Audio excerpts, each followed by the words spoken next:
Mga bata, handa na ba kayong makinig sa ating maikling kwento? Tara, sabay-sabay nating pakinggan ang maikling kwento na may pamagat na ang baryo ni Mang Kiko.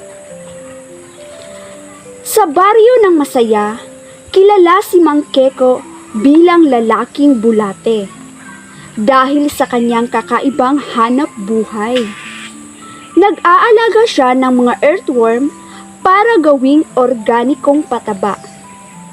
Ngunit para sa kanyang anak na si Toto, isang grade 6 na honor student, ang mga bulate ay simbolo ng hirap at kahihiyan. Ayaw kong malaman ng mga kaklase ko na ito ang trabaho mo, tatay. Bulong niya minsan. Isang araw, dumating ang malakas na bagyo.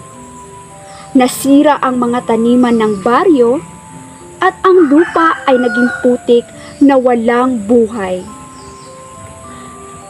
Walang aangat sa ating ani kung walang pataba. Iyak ng mga magsasaka. Naisip ni Toto, ang ama, ang mga earthworm nito. Maaari kaya ito ang solusyon? Nang gabing iyon, lumapit siya kay Mang Kiko. Tatay, tulungan niyo kong gumawa ng pataba para sa baryo.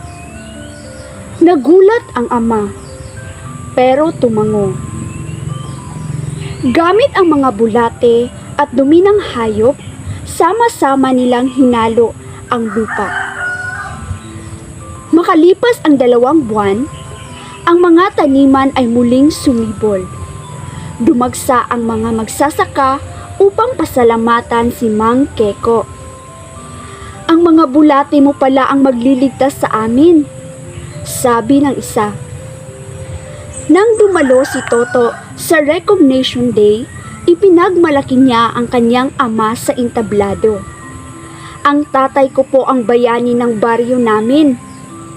Tinuruan niya akong huwag mahiya sa katotohanan. Ang tunay na yaman ay nasa pagtulong sa kapwa. Mula noon, tinawag na baryo ng mga bulate ang Masaya. At ito ay naging simbolo ng pag-asa at pagmamalaki.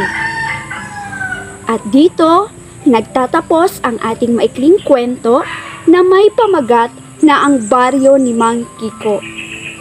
Ang mga aral sa kwentong ito ay ang tunay na tagumpay ay hindi nasusukat sa kayamanan o katanyagan, kundi sa pagkilala sa halaga ng pagmamalasakit at paggawa ng mabuti. Yun lamang ang ating maikling kwento. Sana ay marami kayong natutunan sa susunod na naman. Maraming salamat.